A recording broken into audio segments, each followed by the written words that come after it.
I think I was scrolling YouTube one day and I came across one of your videos, and I'm so thankful to that day that I was scrolling it. Videos में conceptual clarity और ये सब काफी ज्यादा theory of ideas जैसे मैंने देखा था, मुझे अच्छे से याद है मैम। पीपी क्लासेस का बहुत बड़ा रोल है मेरे सोशियोलॉजी के 280 मार्क्स में। Shekhar sir's YouTube videos proved to be of very help. I also joined answer writing. I also joined test series and sleepy classes. I completely relied on your channel. Hello everyone, I am Ms. Shireen Sanjay Pandit. I have cleared the UPSC Indian Forest Service exam with All India rank 4. To talk about myself, I have been born and brought up in Pimpri Chinchwad, Pune, Maharashtra.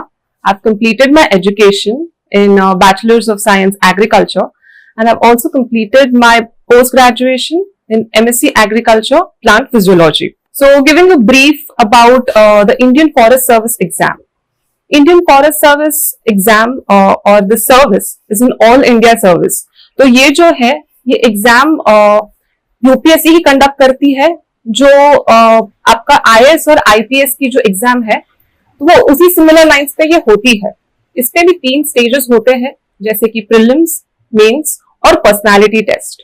तो prelims stage जो होता है IFS exam का, वो same ही होता है, एक ही exam होती है जो हम सिविल सर्विसेज के लिए देते हैं और फॉरेस्ट सर्विस एग्जाम के लिए देते हैं। तो टॉकिंग अबाउट माय स्ट्रैटेजी, मेरी स्ट्रैटेजी क्या रही है ये मैं आपके साथ शेयर करना चाहूंगी।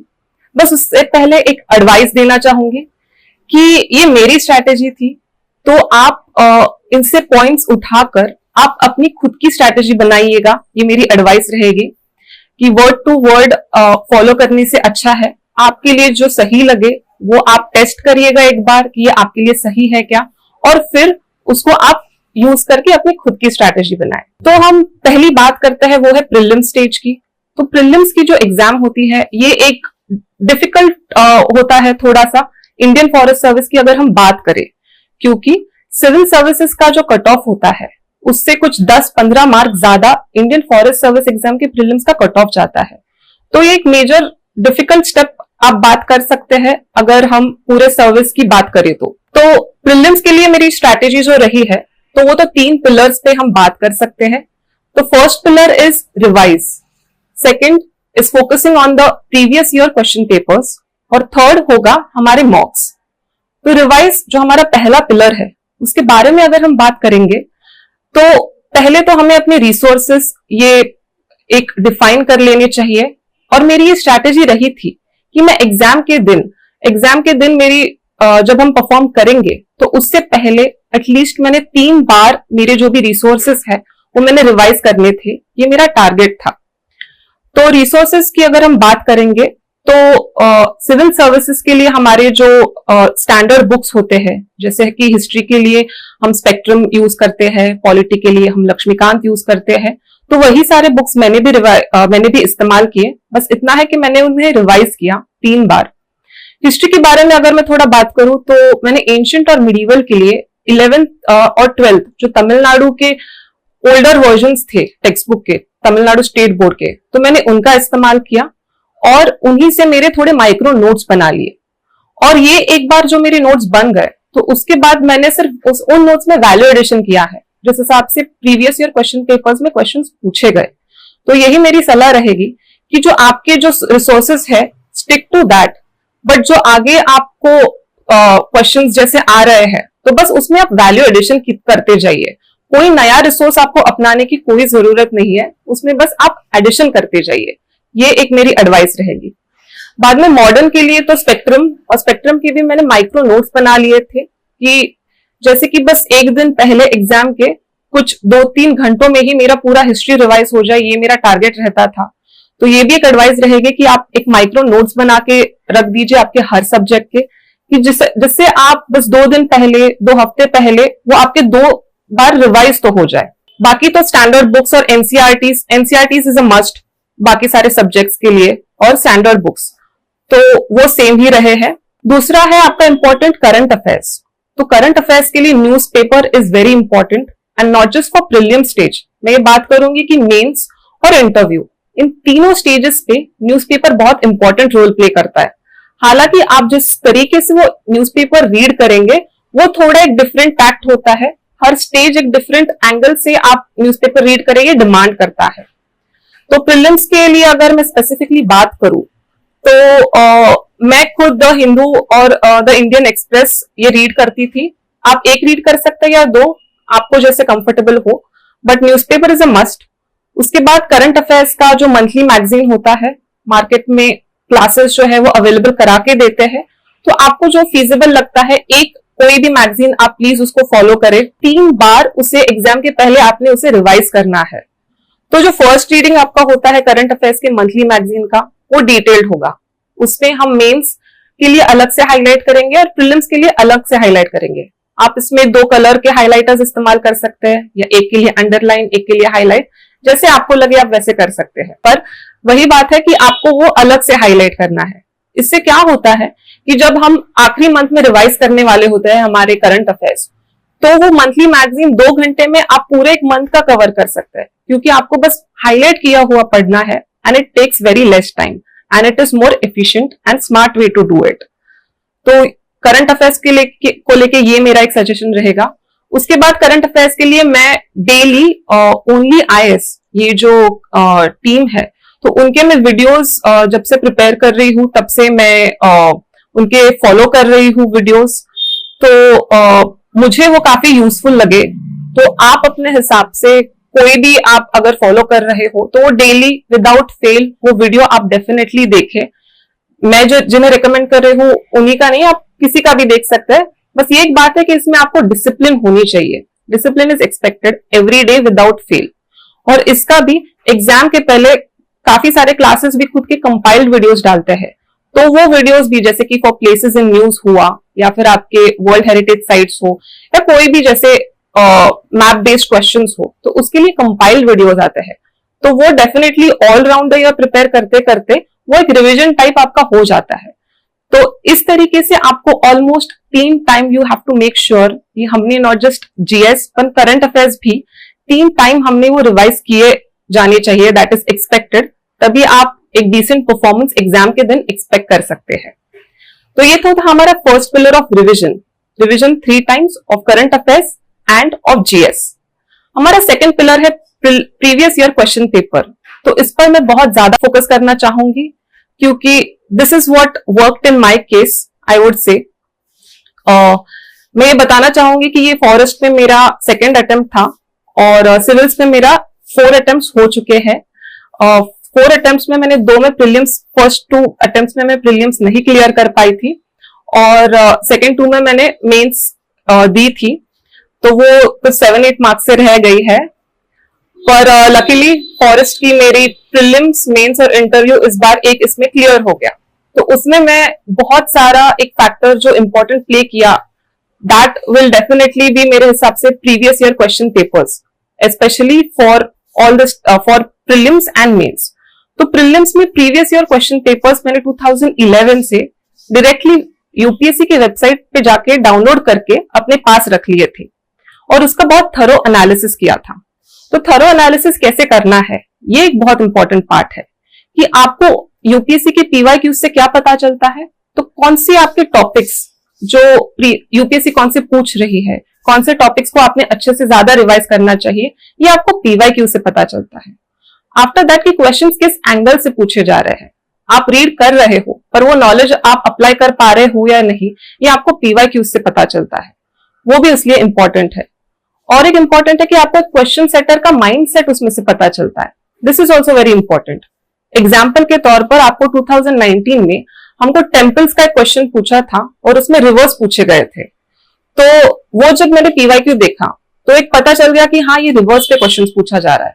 तो फिर जब मैं स्टडी कर रही थी तो फिर मैंने आपके वर्ल्ड हेरिटेज साइट्स हो गए, आपके रामसर साइट्स हो गए, आपके टाइगर रिजर्व्स हो गए, तो इन सब की पढ़ाई करते करते मैंने उनके रिवर्स की भी थोड़ी पढ़ाई, एक्स्ट्रा नोट्स अपने इसमें बना लिए थे कि इनमें कौन से रिवर्स है, कौन सी फ्लोरा, कौन से फौना है। तो फिर 2021 के अटेम्प्ट में उन्होंने जो आपके वर्ल्ड हेरिटेज साइट्स है उनके रिवर्स पर क्वेश्चन वो आ गया, एंड लकीली सिंस वो मेरे पास मेरे नोट्स में था तो वो क्वेश्चन मेरा करेक्ट हो गया। तो this is what I mean by PYQ analysis, कि आपको क्वेश्चंस प्रिडिक्ट करने आने चाहिए। आफ्टर दैट पीवाईक्यू में आपको और क्या बनाना है, तो आपको पीवाईक्यू के नोट्स बनाने हैं। नोट्स कैसे बनाने हैं, तो जैसे कि हमको पता है कि यूपीएससी आपको 4 ऑप्शंस देता है, तो उसमें से कोई एक ऑप्शन ही करेक्ट होने वाला होता है, पर आपको नोट्स किस चीज के बनाने हैं, तो वो जो 3 अलग ऑप्शंस आए हैं जो गलत ऑप्शंस है, उन ऑप्शंस के बारे में आपने थोड़ी जाके एक्स्ट्रा सर्च करना है, आपको गूगल करना है, इंटरनेट करना है, 2-3 साइट से आपको थोड़ा इंफॉर्मेशन निकाल के उनके बारे में थोड़े 3-4 लाइंस में एक नोट्स, शॉर्ट नोट्स बना लेनी है। क्योंकि अगर आप खुद एनालाइज करेंगे कि जो एक रॉन्ग ऑप्शन करके आया था पीवाईक्यू में, वही 2-3 सालों बाद एक क्वेश्चन बन के आता है। So this is also very important. So I would like to stress more on previous year question analysis. इसीलिए मैंने इतना टाइम डिवोट किया है इस सेक्शन को कि आप पीवाईक्यू को बिल्कुल भी स्किप ना करें, क्योंकि यूपीएससी के मन की बात आपको सिर्फ सिलेबस और पीवाईक्यू से पता चलती है, and that to ignore that is a sin in this exam, I would say. तो प्रीवियस ईयर क्वेश्चंस को बहुत डिटेल से एनालाइज करें, रादर देन फोकसिंग ऑन कि कोई पब्लिकेशन का बुक उठाए। उससे अच्छा आई वुड सजेस्ट कि आप खुद उतने थोड़े एफर्ट्स डालें। थोड़ा टाइम कंज्यूमिंग डेफिनेटली है, but it works wonders, at least in my case it did, कि आपने खुद वो एनालिसिस किया है। तो मेरा ये सजेशन रहेगा, थोड़ा हार्डवर्क है पर उसका कॉस्ट बेनिफिट रेशियो काफी अच्छा है। So that would be my suggestion. Sleepy की वीडियो भी देखी है, स्लीपी क्लासेस के जो आपने फ्री लेक्चर्स डाल रखे हैं यूट्यूब पर, राइट, उनको लाइक काउंटलेस टाइम्स देखा है। Sleepy classes is one of those मतलब इंस्टीट्यूशन जहाँ पे सभी टीचर अच्छे हैं। Sleepy classes has been a part of the journey from the very starting. I used to follow that 1-minute series plus the daily 5 questions that you put. Sir आपके सारे videos मैंने 5-6 बार तो देखे हैं।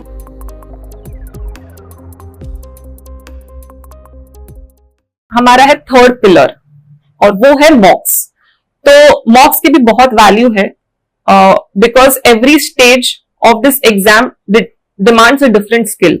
और वैसे ही प्रीलिम्स में आपको एक लिमिटेड टाइम फ्रेम में आपको वो क्वेश्चंस अटेम्प्ट करने हैं, आप पे वो टाइम का प्रेशर होता है, उसमें भी आपने वो करेक्ट डिटरमाइन करने होते हैं। तो उसके लिए मॉक्स बहुत हैंडी आते हैं। मॉक्स देते समय आई वुड सजेस्ट कि फुल लेंथ मॉक्स पे मेरा बहुत फोर्स था कि, और उस पे भी not just limiting yourself to 1+, मेरी ये सजेशन रहेगी कि आप 2-3 या 4 क्लासेस के फुल लेंथ टेस्ट दे, ईच प्रोबेबली 2, तो at least 10 to 15 full length test आप देंगे तो आपकी एक स्ट्रैटेजी डेवलप हो जाएंगी कि आप एग्जाम के दिन कैसे परफॉर्म करेंगे। मैंने काफी एक्सपीरियंस में ये देखा है कि मॉक्स को वो बहुत लाइटली लेते हैं कि चलो हम 100 अटेम्प्ट कर देते हैं मॉक्स में, एग्जाम में देख लेंगे क्या होता है। ये मेरे हिसाब से इन माय पर्सनल ओपिनियन एक बहुत गलत स्ट्रैटेजी है। आप जैसे जिस दिन एग्जाम के दिन जैसे परफॉर्म करेंगे उसी टाइप से जो आपकी स्ट्रैटेजी फाइनल डे पे रहने वाली है, वो स्ट्रैटेजी आपने मॉक्स में इंप्लीमेंट करनी है। हाँ, आपको नॉलेज टेस्ट करना है आपका, तो आप बस क्वेश्चन पेपर के आपके लिए आप मार्क करके रखिएगा, पर आप जब फाइनल मार्क सबमिट कर रहे हैं आपके मॉक्स के, तो वो आपकी स्ट्रैटेजी बिल्कुल मॉक्स में ही डेवलप हो जानी चाहिए कि आप फाइनल एग्जाम पे कैसे परफॉर्म करेंगे। उधर जाके आपको पैनिक नहीं महसूस होना चाहिए।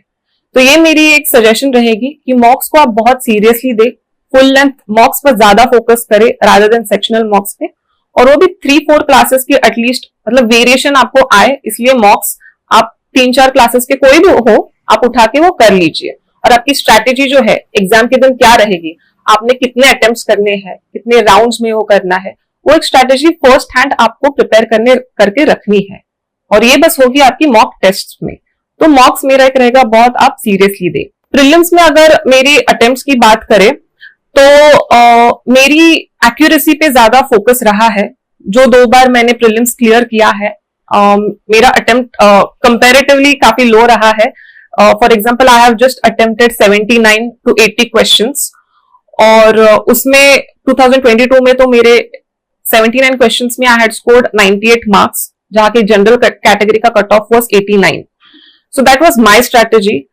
आई वुड सजेस्ट कि आप अपनी स्ट्रैटेजी देखिए। देयर आर पीपल जो 90 या 90+, 95+ अटेम्प्ट करते हैं क्वेश्चंस, और and they also clear, and here I am as an example कि 75 79 या 80 अटेम्प्ट करके भी आप एग्जाम क्लियर कर पाते हो. So rather than taking my word, मैं ये बोलूंगी कि यही प्रैक्टिस आपको मॉक्स में करनी है कि आप कितने अटेम्प्ट करेंगे, क्योंकि आपका बस हमारा बस एक ही टारगेट है कि हमको वो जो प्रीलिम्स का जो कट ऑफ है वो क्लियर करना है. तो अगर आप 110 या 100 प्लस स्कोर कर रहे हैं, चाहे वो 75 अटेम्प्ट करके हो या 90 प्लस अटेम्प्ट करके हो, आपको बस कट ऑफ क्लियर करना है.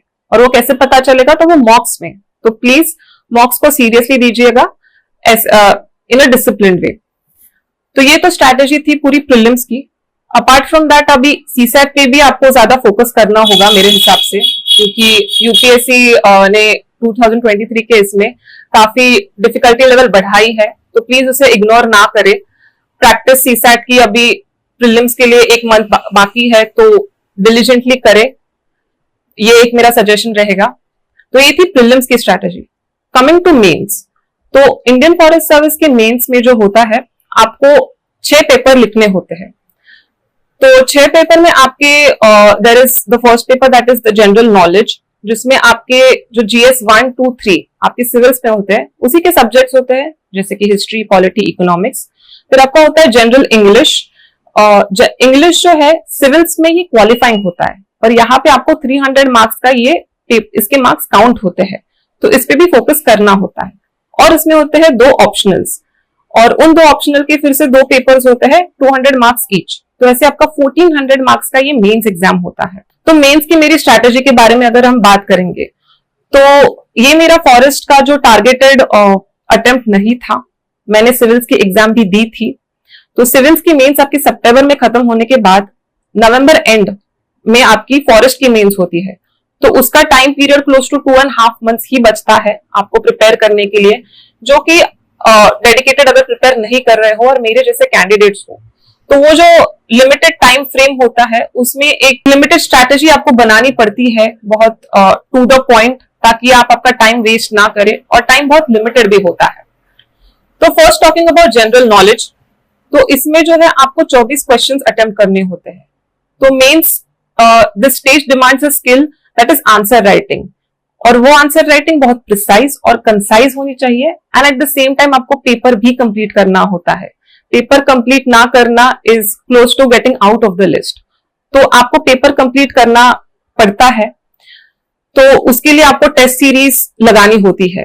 तो फॉरेस्ट के लिए हालांकि मैंने कोई टेस्ट सीरीज लगाई नहीं थी, क्योंकि सिविल्स के वक्त मैंने टेस्ट सीरीज लगाई थी. सिविल्स का मेंस एग्जाम दे रखा था, तो और मेरे पेपर कंप्लीट हो रहे थे. तो इसलिए मैंने कुछ I opted not to go for any test series as I was confident कि I would complete my papers. But that is not advised. आप अगर पेपर कंप्लीट नहीं कर रहे हैं या आपको थोड़ा भी डाउट है, 1% भी डाउट है, तो प्लीज टेस्ट सीरीज डेफिनेटली लगाए. मार्केट में बहुत अवेलेबल है, तो आप डेफिनेटली लगाए. तो जनरल नॉलेज के लिए मैंने अपने सिविल्स की जो पढ़ाई थी, उसी में से बस वो रिवाइज किया डेली, थोड़ा 1 आवर उसको देके. इसमें बस इतना होता है, आपको PYQs पे अगेन बहुत फोकस करना होता है. क्वेश्चंस थोड़े अलग होते हैं, टेक्निकल होते हैं, फैक्चुअल होते हैं. तो PYQs was my main focus since I had limited time period. उसी के आंसर्स प्रैक्टिस किए, उसी के नोट्स बनाए, और मेरे जो नोट्स थे वो बस रिवाइज किए. अगेन जनरल स्टडीज में बात की जाए तो science tech, Indian forest service exam में साइंस टेक में ज्यादा इंपॉर्टेंस दिया जाता है. तो उसके लिए अलग से थोड़ा आपका जो करंट अफेयर्स मंथली मैगजीन था, उसी को प्रिपेयर करना, PYQs के बेसिस पे नोट्स बनाना, यही स्ट्रैटेजी रही थी मेरी. Next coming to general English. तो जनरल इंग्लिश में मैंने कुछ ज्यादा प्रिपेयर नहीं किया था, क्योंकि स्कूल टाइम से ही मेरी इंग्लिश लैंग्वेज एक स्ट्रॉन्ग पॉइंट रही है. बट आई वुड सजेस्ट कि जिनका स्ट्रॉन्ग पॉइंट नहीं है, तो उन्होंने PYQs लास्ट 10 इयर्स के प्रैक्टिस करने हैं. सबके फॉर्मेट्स देखने हैं, जैसे कि प्रीसेस होता है, लेटर होता है, आपका ऐसे होता है. तो इन सबके फॉर्मेट्स देख के काफी प्रैक्टिस करनी है. अपार्ट फ्रॉम दैट ग्रामर, तो ग्रामर का तो PYQs के बेसिस पे ही मैंने प्रैक्टिस किया है. लास्ट 10 इयर्स के लेके ग्रामर के सारे नोट्स बनाए हैं, और उन्हीं नोट्स में से फिर एग्जाम के लिए पढ़ के गए थे. तो जनरल इंग्लिश की बात हो गई. Next coming to optionals. Forest service में आपके 2 ऑप्शनल्स होते हैं, और ये दोनों भी टेक्निकल ऑप्शनल्स होते हैं. तो choosing your optional is very important. तो मेरे जो 2 ऑप्शनल थे वो थे एग्रीकल्चर और बॉटनी। तो एग्रीकल्चर मेरा ग्रेजुएशन सब्जेक्ट होने के कारण सिविल्स में मेरा वो ऑप्शनल वैसे ही था, and I continued that in Indian forest service also. तो इस पॉइंट में मैं थोड़ी सी लकी थी कि मेरा एक ऑप्शनल ऑलरेडी प्रिपेयर्ड था, और 2.5 मंथ्स का जो टाइम था I could dedicate it to my second optional, that is botany. तो इन दोनों ऑप्शनल्स के बारे में हम अलग वीडियो में बात करेंगे। बस इसमें स्ट्रैटेजी यही थी कि एक जो आंसर राइटिंग थी, तो मैंने इसमें इंट्रो बॉडी कंक्लूजन ये फॉर्मेट मैंने ऑप्शनल्स में भी फॉलो किया। फॉर एग्जाम्पल कि जैसे कि एग्रीकल्चर में हमारे पास जो क्वेश्चंस आते हैं for example on sustainable agriculture etcetera, तो उसमें डेफिनेशन आप एज इंट्रो कर दो, बॉडी आप एड्रेस कर दो as per the questions demand, और कंक्लूजन में मैं SDG 2 का इस्तेमाल करती थी। If you go for SDG 2 जो जीरो हंगर है, उसका जो लॉन्गर वर्जन है उसमें सस्टेनेबल एग्रीकल्चर ये वर्ड आता है। तो जहां जहां पॉसिबल था मैंने इंट्रो बॉडी कंक्लूजन का फॉर्मेट फॉलो किया, और ये दोनों ऑप्शनल्स में किया। बाकी दोनों ऑप्शनल्स की हम सेपरेट वीडियो में बात करेंगे। तो ये तो थी मेंस की बात। नेक्स्ट है इंटरव्यू। तो interview stage demands a different skill. तो इसमें पॉइंट आता है आपका आर्टिकुलेशन का। जब तक आप इंटरव्यू में पहुंच गए हो तो आपके पास नॉलेज काफी आ चुका होता है, you are well prepared. Now this is a test of your personality. तो इंटरव्यू स्टेज क्या स्किल डिमांड करती है, तो कि आप अपने पॉइंट्स को कैसे प्रेजेंट कर पाते हैं, तो ये इंपॉर्टेंट होता है। तो इसकी प्रैक्टिस वो बाद के 2 महीने में 3 महीने में जब आप करेंगे तो वो एक आपके कैरेक्टर का पार्ट बनने में टाइम लगता है। तो मेरी एक ये सजेशन रहेगी कि आप जब से प्रिपरेशन कर रहे हैं तो तब से ही आपकी इंटरव्यू की प्रिपरेशन शुरू हो जाती है। तो आप कैसे कर सकते हैं, तो मैंने तो मेरा एक ग्रुप पीयर ग्रुप था और हम डिस्कशंस करते थे। तो उन ग्रुप डिस्कशंस में हम हर रोज प्रीलिम्स की हो मेंस की हो तो उसमें हम सब अपने अपने पॉइंट्स रखते थे। तो because of that all round the year एक आर्टिकुलेशन की जो स्किल जो रिक्वायर्ड है वो बिल्ट अप इनवेरिएबली हो गई थी। तो मेरी ये सजेशन रहेगी सबको कि इंटरव्यू की जो आपकी आर्टिकुलेशन की स्किल है वो आप अभी से बिल्टअप करना शुरू करें, वो आपका एक कैरेक्टर का पार्ट हो, ऐसा मेरा सजेशन रहेगा। अभी जिनके पास पेयर ग्रुप्स नहीं है तो एक सजेशन रहेगा कि आप मिरर प्रैक्टिस करें। तो फॉर एग्जाम्पल अगर हमने न्यूज़पेपर पढ़ा है, एडिटोरियल पढ़ा है, तो जस्ट आप एक मिरर के सामने या आपके फ्रेंड या आपके फैमिली को आप जो लैंग्वेज में इंटरव्यू देने वाले हो, चाहे इंग्लिश हो या आपकी जो लोकल लैंग्वेज हो, तो उसमें आप उसका जस्ट आप बता पाए कि आपको क्या समझा है। अगर आप ये डेली प्रैक्टिस 2 मिनट्स 5 मिनट्स भी करेंगे over the year, it will work wonders for you जब आप इंटरव्यू देने के लिए जाएंगे। So this would be my suggestion कि नॉलेज तो आप काफी गैदर कर लेंगे, but all through out the year ये जो आर्टिकुलेशन की स्किल है आप ये प्रैक्टिस करें। So this was all from my side. Every stage of this exam demands a different skill. For example, prelims में आपको time constraint होता है और आपको knowledge भी काफी आपकी टेस्ट होती है, तो उसमें आपको MCQs की प्रैक्टिस काफी अच्छी आनी चाहिए। उसके बाद मेंस में आपकी आंसर राइटिंग स्किल टेस्ट होती है, तो वो आपको डेवलप करनी है, और इंटरव्यू में आपकी आर्टिकुलेशन और इंटर कम्युनिकेशन स्किल्स जो होती है तो वो टेस्ट होती है। तो आई होप मेरी जो स्ट्रैटेजी रही है उसमें से आप सब जितने पॉइंट्स ले सके उतने ले। This was all from my side and all the best to the future aspirants. और जिनको जो भी डाउट्स हो कभी भी, तो मैं जल्दी टेलीग्राम चैनल भी ओपन करूंगी, सो आई वुड से कि आप वहां पे डाउट्स पूछ सकते हैं। तो सबको all the best. I also thank the team of Delhi knowledge track. मैंने मेरे इंटरव्यू के दौरान उनके काफी वीडियोस देखे टू अंडरस्टैंड द स्ट्रैटेजी, तो उनका भी बहुत सारा thanks for having me on this channel. It was my pleasure and all the best.